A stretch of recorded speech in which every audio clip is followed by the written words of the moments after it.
চাৰিগৰাকী মৃত সন্তানৰ পিতৃও এইজনেই।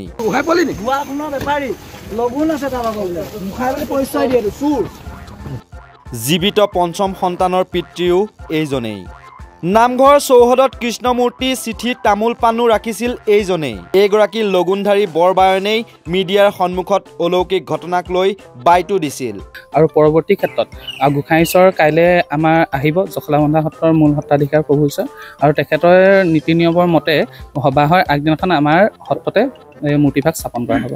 সোণৰ ৰূপৰ পিতলৰ বুলি আমি এতিয়ালৈকে ধৰিব পৰা নাই, কিন্তু যি হয়ে নহওক মাটিৰ হ'লেও আমি তেখেত আমাৰ যিহেতু পূজনীয় দেৱতা, আমি তেখেতক আমি পূজা অৰ্চনা কৰি ৰাখিম। যদি সোণৰ বুলিয়ে হ'লেও যদি আমি পূজা কৰিব লাগে সেইটো কথা নহয়, আমি মাটিৰ হ'লেও পূজা কৰিম। পাছতহে ওলাল উৰহি গছৰ উৰটো। চিঠি লিখি ফান্দত পৰিল বায়ন বপুৰা।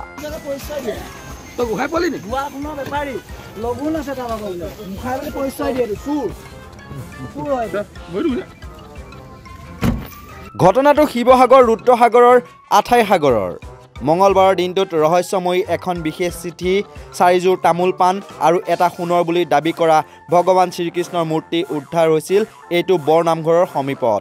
মূৰ্তিটো থকাৰ বাবে অচিনাক্ত ব্যক্তিজনৰ পত্নীৰ 4 বছৰত 4টা মৃত সন্তান জন্ম হৈছিল বুলি চিঠিখনত উল্লেখ কৰাৰ লগতে মূৰ্তিটো ঘৰৰ পৰা আঁতৰাই নতুনকৈ স্থাপন কৰিবলগীয়া সত্ৰত চমজাই দিলেই সন্তান বাচি থাকিব বুলি সপোন দেখিছিল ব্যক্তিজনে।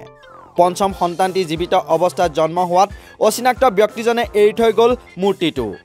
এই কথা চিঠিখনত উল্লেখ কৰিছিল লোকজনে, কিন্তু এই সকলোবোৰ আছিল গোকাত মিছা।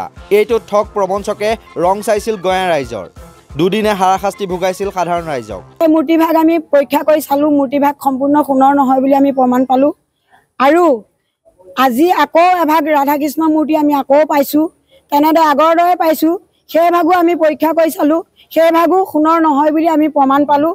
গতিকে আপোনালোকৰ জৰিয়তে গোটেই অসমবাসীক জনাই দিয়ক যে এইখিনি কৰি আমাক কিয় ইমান কষ্ট দিছে। আমি আজি 2টা ৰাতি টোপনি ক্ষতি কৰি আছোঁ, কষ্ট পাইছোঁ, ৰাইজে বহুত কষ্ট পাইছোঁ। গতিকে এইখিনি কেলে কৰিছে, যে এইখিনি কৰি পেলাইনি আমাৰ নামঘৰ ভাগৰ ইমানখিনি বদনামিত কৰিব বিচাৰিছে। সেইখিনি যে কৰিছে তেওঁৰ যাতে আপোনালোকৰ জৰিয়তে গোটেই অসমবাসীয়ে অভিশাপ দিয়ক, তেওঁ জহন্নামে যাওক। উদ্ধাৰ হোৱা মূৰ্তিভাগ সোণৰ নহয়। পৰীক্ষা কৰাৰ পিছতে ওলাল উৰহি গছৰ উৰ। এমাজন, ফ্লিপকাৰ্টত এনে মূৰ্তি এভেইলেবল।